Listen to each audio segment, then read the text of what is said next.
दली। Avogadro's law क्या कह रहा है? एवोगैड्रो लॉ, एवोगैड्रो लॉ कह रहा है बेटा कि वॉल्यूम अगर किसी भी गैस का अगर फिक्स्ड हो, अलग अलग गैस का वॉल्यूम अगर फिक्स्ड हो, अलग अलग गैस का वॉल्यूम क्या हो? फिक्स्ड हो। अगर गैस का वॉल्यूम फिक्स्ड हो तो वो कहता है उसके नंबर ऑफ मॉलिक्यूल यानी कि नंबर ऑफ मोल्स यानी कि नंबर ऑफ मोल्स उससे प्रोपोर्शनल होते हैं। हर गैस के इसके नंबर ऑफ मोल प्रोपोर्शनल होंगे, इसके नंबर ऑफ मोल प्रोपोर्शनल होंगे, इसके नंबर ऑफ मोल प्रोपोर्शनल होंगे। सैंपल ए, बी और सी के। देखो आप समझ लो, equal volume of all gases at same temperature and pressure. क्या होना चाहिए? टेम्परेचर और प्रेशर कांस्टेंट होना चाहिए। टेम्परेचर और प्रेशर तीनों में कांस्टेंट हो। इसका टेम्परेचर, इसका टेम्परेचर, इसका temperature. Suppose 0 degree Celsius, 0 degree Celsius, 0 degree Celsius. Temperature कैसा है? सेम। टेम्परेचर सेम है और प्रेशर भी सेम है।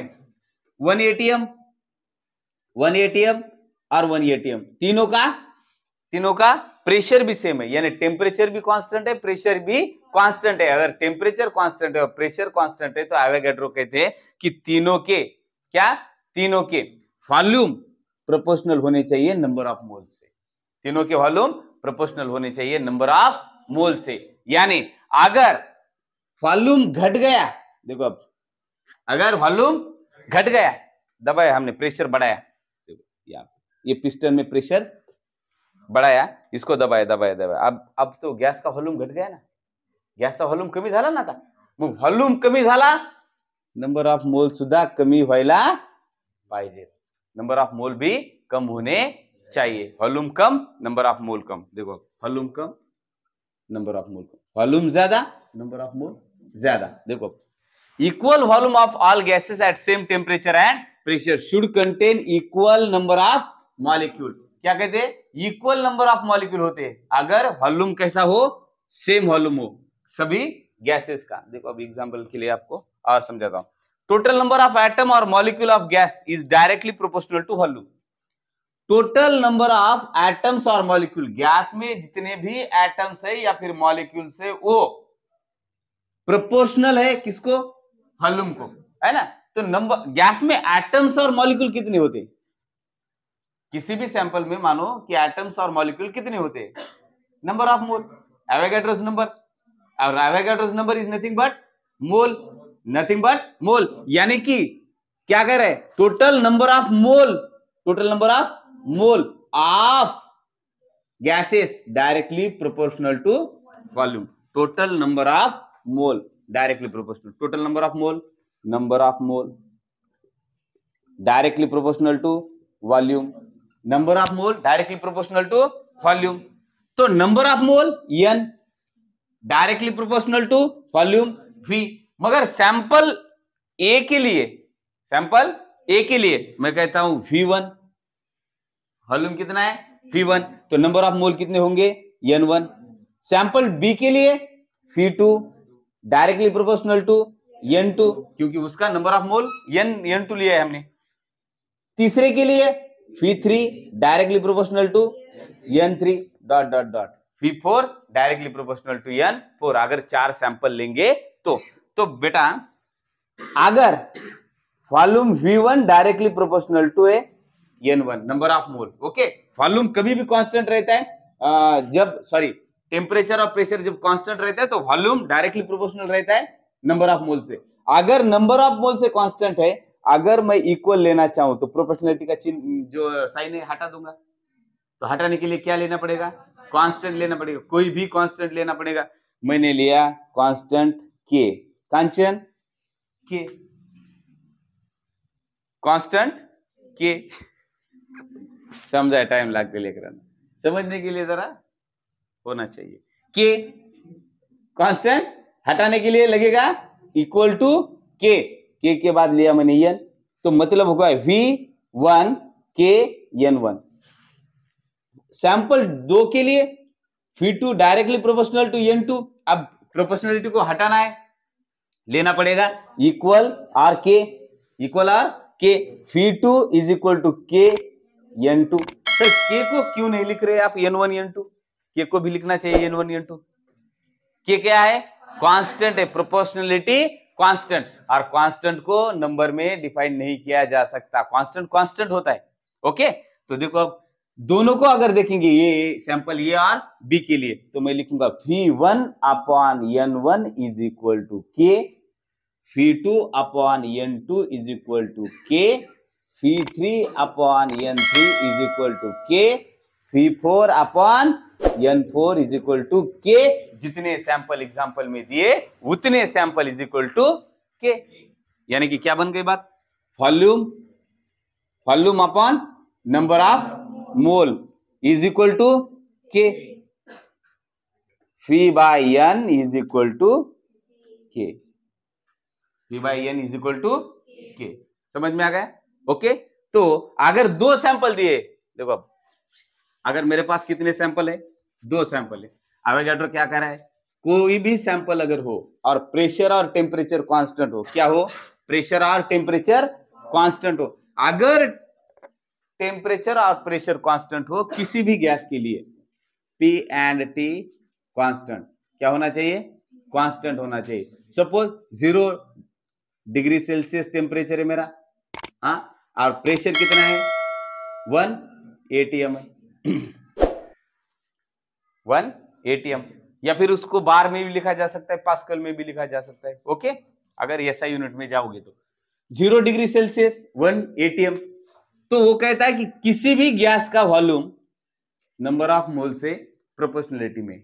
ओके, किसी भी गैस का वॉल्यूम कितना है, जितनी नंबर ऑफ मोल है उतना, तो V is equal to K into N1, right.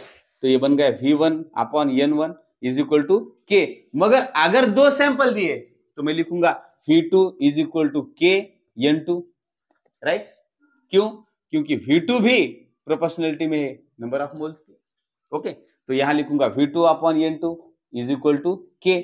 अब देखो दोनों में भी राइट हैंड साइड क्या है, सेम है, लेफ्ट हैंड साइड भी क्या होना चाहिए, सेम ही होना चाहिए।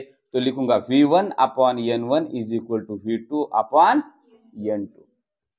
तो किसी भी गैस के लिए अगर टेम्परेचर और प्रेशर सेम है, किसी भी गैस का, इस रूम में या उस रूम में किसी भी रूम में टेम्परेचर और प्रेशर कैसा है, सेम है, प्रेशर भी सेम होना जरूरी है। प्रेशर और टेम्परेचर अगर सेम है तो वो रूम का वॉल्यूम नंबर ऑफ मोल के प्रोपोर्शनलिटी में होता है। यानी कि यहां ज्यादा वॉल्यूम बड़ा है, ये रूम का वॉल्यूम कैसा है, बड़ा है, बड़ी रूम है, तो बड़े रूम में नंबर ऑफ मोल भी ज्यादा होंगे ना। छोटे रूम में वॉल्यूम छोटा है, यानी नंबर ऑफ मोल भी छोटे होंगे, है ना।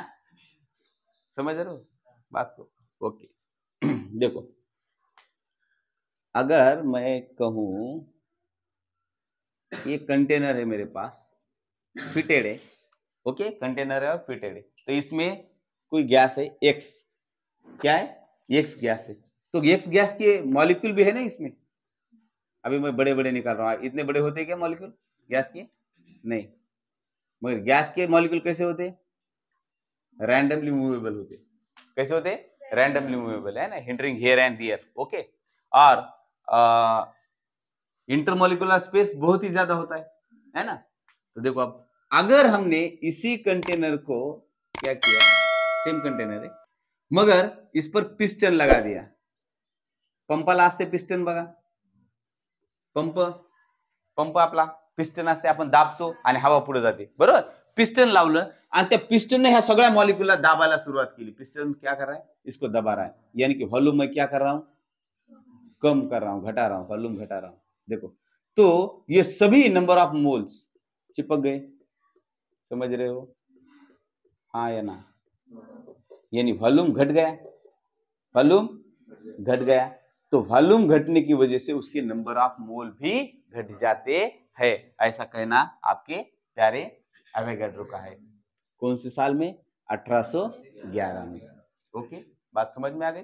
यानी वो कह रहा है volume proportional to number of mole, volume proportional to number of mole. Volume बढ़ेंगे नंबर ऑफ मोल बढ़ेगा, वॉल्यूम भी घटेगा नंबर ऑफ मोल भी घटेगा, जबकि टेम्परेचर और प्रेशर कैसा है, कांस्टेंट है। कैसा होना चाहिए, कांस्टेंट होना चाहिए। ओके, इस पर सवाल भी आते हैं, तो आपको पहले ये याद रखना है φ1 upon n1 is equal to, देखो φ1 अपॉन n1 सैंपल 1 के लिए, φ2 अपॉन n2 सैंपल 2 के लिए, φ3 अपॉन n3 सैंपल 3 के लिए, φ4 अपॉन n4 सैंपल 4 के लिए, यानी हो गया Vx अपॉन nx। किसी भी सैंपल के लिए आना चाहिए वो कांस्टेंट।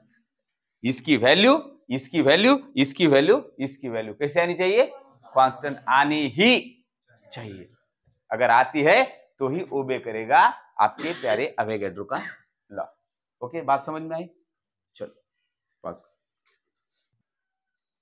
ओके, देखो अगर किसी भी गैस का वॉल्यूम देखिए, all gases contain equal volume, अगर देखिए किसी भी गैस का क्या देखिए, वॉल्यूम देखिए, इक्वल वॉल्यूम देखिए, कब? जब टेम्परेचर और प्रेशर कैसा है? Constant. Temperature and pressure when constant. Okay, अगर टेम्परेचर और प्रेशर कांस्टेंट है तो अगर ग्राफ बना दिया जाए एक वॉल्यूम का देखो वॉल्यूम y एक्सिस पे लिया है वॉल्यूम, x एक्सिस पे लिया है हमने number of mole, number of मोल। तो बेटा ये स्लोप आएगा आपका k, स्लोप क्या आएगा आपका? k। ये लाइन क्या है? कांस्टेंट k की है। क्यों? क्योंकि v बाय n आने वाला है k। ओके, तो ग्राफ आएगा आपका इस तरह से। अगर वॉल्यूम को आप बढ़ाएंगे तो नंबर ऑफ मोल भी बढ़ेंगे। समझो यहाँ देखो, अभी ये वैल्यू समझो स्लोप की, सपोज यहाँ 4 है और यहाँ पे 5 है, ऐसा कंसिडर करो। अगर वॉल्यूम 4 लीटर है तो नंबर ऑफ मोल कितने? 5। अगर वॉल्यूम को बढ़ा दूं, मैं 5 नहीं 6 कर देता हूं, 6 5 6, तो देखो यहाँ भी वैल्यू बढ़ेगी ना, 7 पे जाएगा ना। यानी वॉल्यूम जैसे जैसे बढ़ेगा नंबर ऑफ मोल भी बढ़ेंगे, नंबर ऑफ मोल भी जैसे बढ़ेंगे वॉल्यूम भी बढ़ेगा। तो ये क्या है? नंबर ऑफ मोल बढ़ेंगे तो वॉल्यूम भी बढ़ेगा। ये बन गया आपका पीटीआई। बात समझ रहे हो? तो इसके लिए इक्वेशन बना था हमारा V by n is equal to k, या फिर V is equal to n k, V is equal to n के।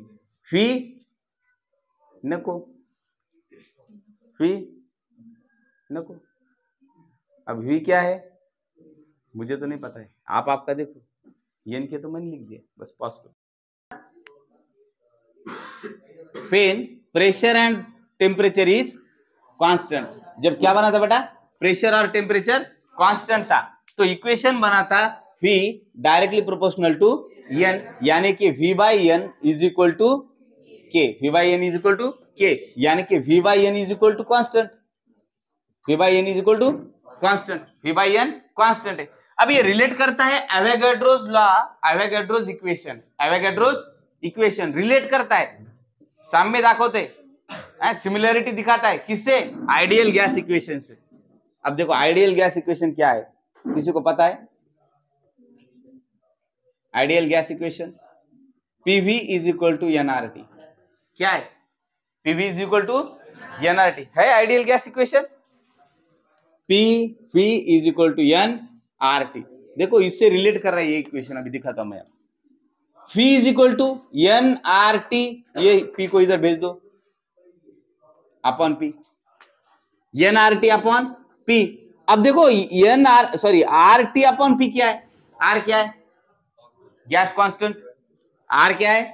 Gas constant, gas constant, temperature constant, pressure constant. अब इसकी सबकी मीनिंग हो गई कांस्टेंट, सबकी मीनिंग हो गई कांस्टेंट, यानी बना V is equal to n, V is equal to n into सबकी वैल्यू हो गई कांस्टेंट इंटू कांस्टेंट।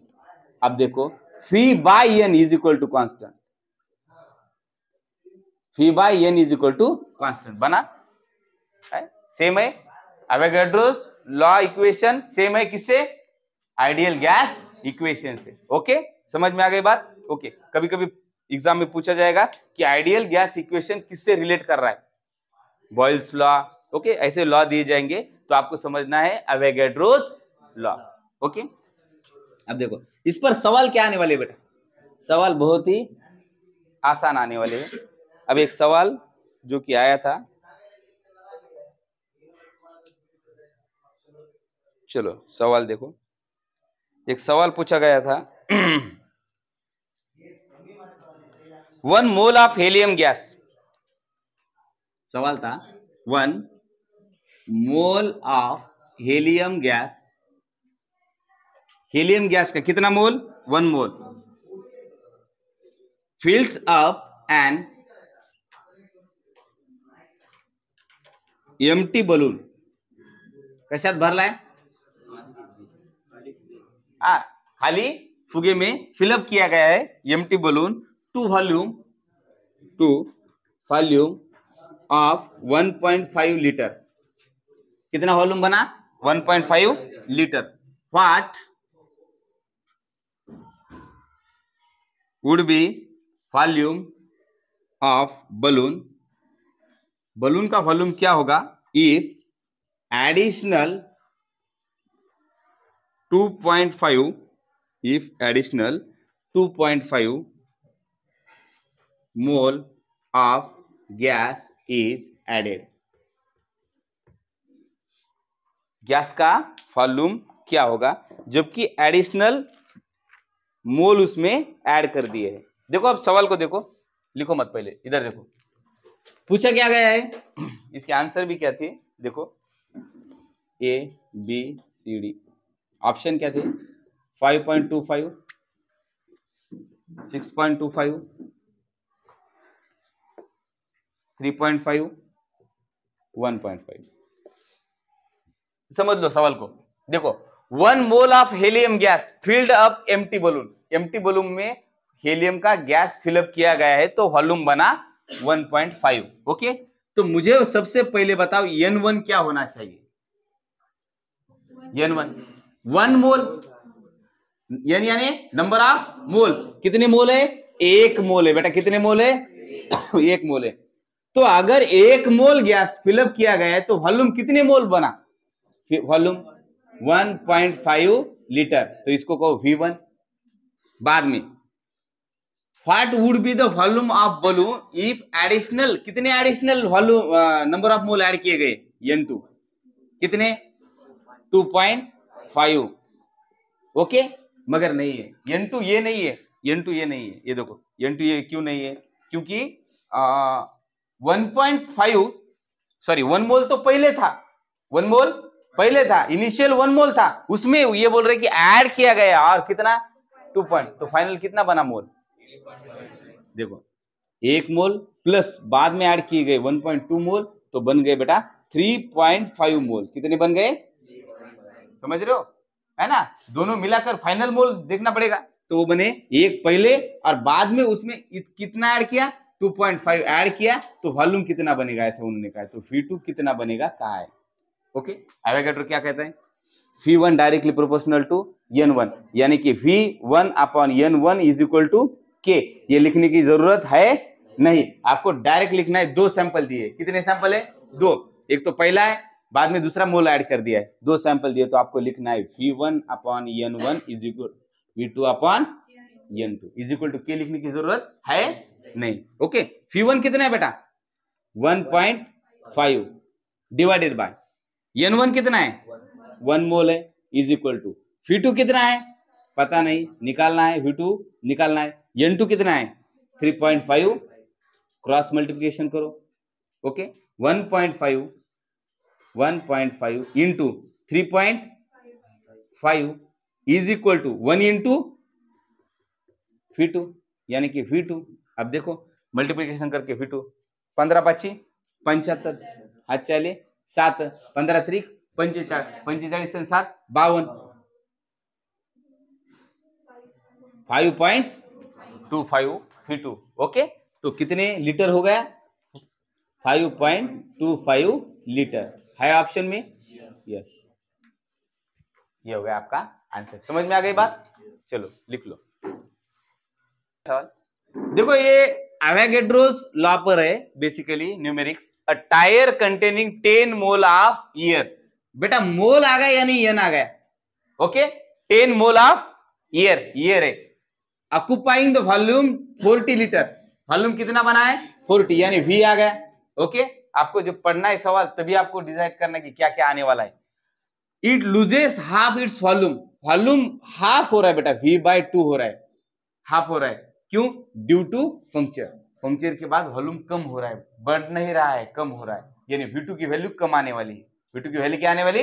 कम, डिक्रीज हो रहा है ना volume. Okay, considering pressure and temperature remains constant, जब भी प्रेशर और टेम्परेचर रिमेन्स कांस्टेंट की बात आएगी तो हमारा एवोगाड्रो सामने आएगा। Okay, what would be the amount of air, कितनी एयर प्रेजेंट है इन डिफ्लेक्टेड टायर, जो पंक्चर टायर है उसमें कितनी एयर है, यानी कि कितने मोल से, यानी कि कितने सब्सटेंस से, यानी कितने एटम से। इब्राहिम क्या क्या है, कितना मोल से, एटम से, सब्सटेंस से, क्या है टायर में, कहा बोर्ड पे, सब। ओके, कहा बोर्ड पे, इतना। हाँ, ऑप्शन देता हूं ना, करता लगे।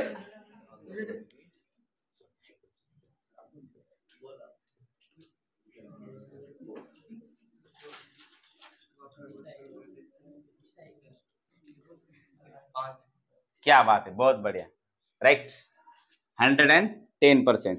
ओके, तो ये एवोगाड्रो का लॉ है। देखिए एवोगाड्रो क्या कहते हैं, प्रेशर और टेम्परेचर अगर कांस्टेंट है, प्रेशर और टेम्परेचर कांस्टेंट है तो वॉल्यूम डायरेक्टली प्रोपोर्शनल है नंबर ऑफ मोल से, यानी कि वॉल्यूम अपॉन नंबर ऑफ मोल बनेगा K, यानी कि V1 N1 बनेगा K, V2 N2 भी बनेगा K।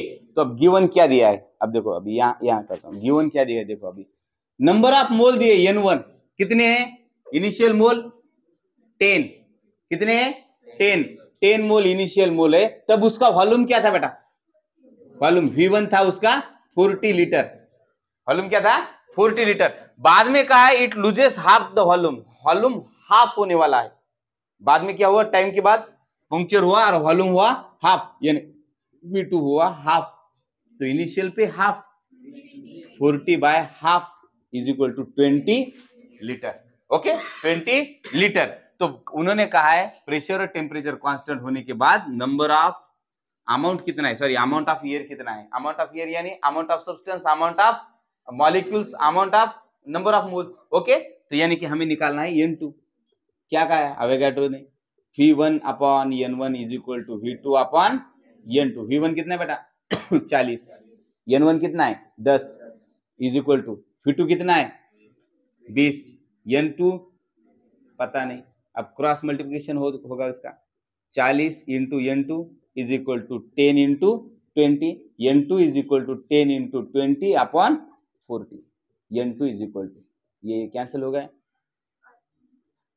20/4, N2 is equal to 5 मोल, कितने मोल बचे 5 मोल बचे। ओके, अब देखो जैसे उसने कहा ऐसे ही आंसर आप निकाल सकते हैं, ये सब लिखने की जरूरत है नहीं, एक सिंपल था क्या कि 10 मोल है वॉल्यूम 40 है, 10 मोल है तो वॉल्यूम 40 है, मैंने कहा था वॉल्यूम बढ़ेगा नंबर ऑफ मोल भी बढ़ेगा, वॉल्यूम घटेगा नंबर ऑफ मोल भी घटेगा, तो हाफ घट गया, आधा घट गया, वॉल्यूम आधा घट गया, हाफ हो गया हाफ, तो नंबर ऑफ मोल भी हाफ ही होनी है। ओके, चलो राइट।